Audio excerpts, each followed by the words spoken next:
Best new mobile games on iOS and Android, June 2019 Roundup Metro News. 135.6M shares. June turns out to be one of the best months for new mobile games in a long time, thanks to Zombie Night Terror and Rome Total War.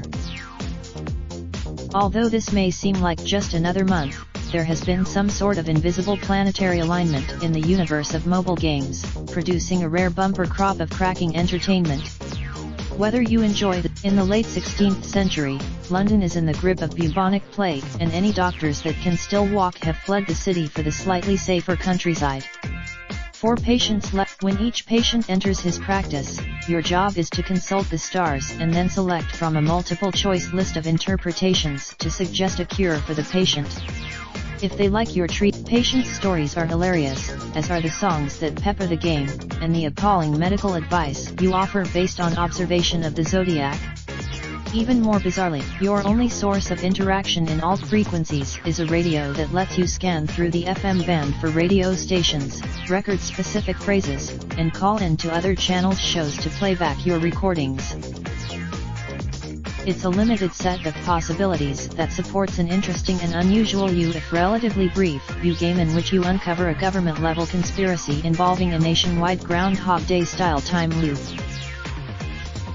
From the makers of A Normal Lost Phone and its sequel, which drew you into the intimate world of the character whose mobile you find, this is another quasi-real-life setting made sinister by its fiction.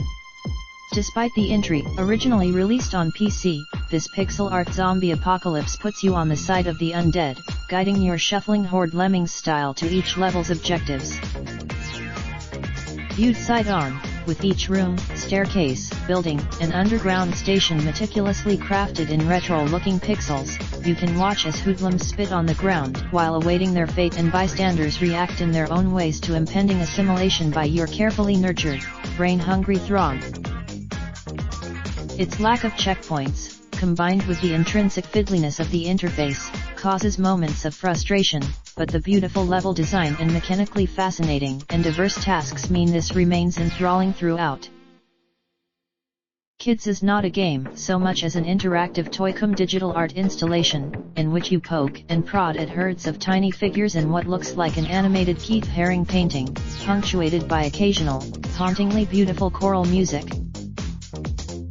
They crowd, they run, they clap, and sing, but you'll also find yourself gently guiding them into black pits, where they're swallowed by grotesquely organic-looking pipes whose peristalsis, driven entirely by your finger, pulses them along until they plop out, falling onto a white plane below, or into fluid through which they can swim.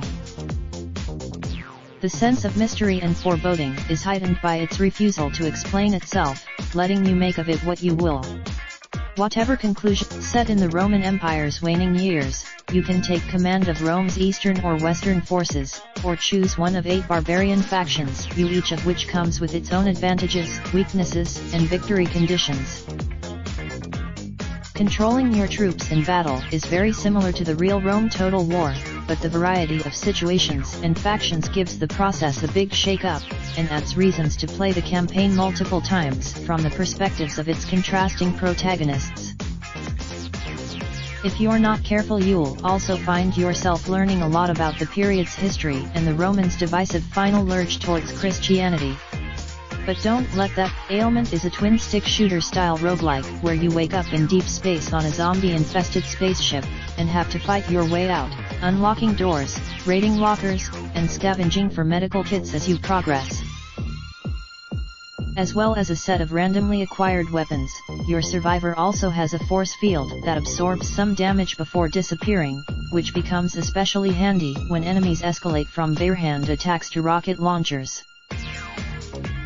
Although you can continue after you die, it's normally an exercise in futility because whatever killed you last time will still be just as heavily armed, and in the game's tight corridors there's only so much you can do to change the outcome. Still, in Ordia, you catapult an oddly sentient-looking blob between predefined spots on long, tubular levels. It's the sort of game. It also rapidly heaps on the complexity, with moving spots to hop onto, collectibles, places you stick to or bounce off, areas that kill on contact, and enemies that chase you in their own inimitable style of blob predation. Its frequent checkpoints get more spaced out as you progress, but the invention never stops, expanding its simple base mechanisms in increasingly challenging new directions. It's Polished, another pro-zombie, infection-spreading game in which your job is to destroy rather than save the world. This time levels, as well as unleashing the undead. You can also drop support weapons that range from grenades and landmines to green goo that infects passing humans. Beyond that between managing individual outbreaks, you use a world map view to spread the infection to neighboring countries in your ongoing effort to kill all humans. But while the process, by Nick Gillette.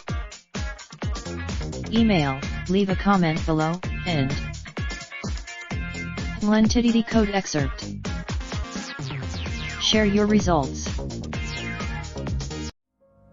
Raindrop, truck top smoking, no cooking the hot pot.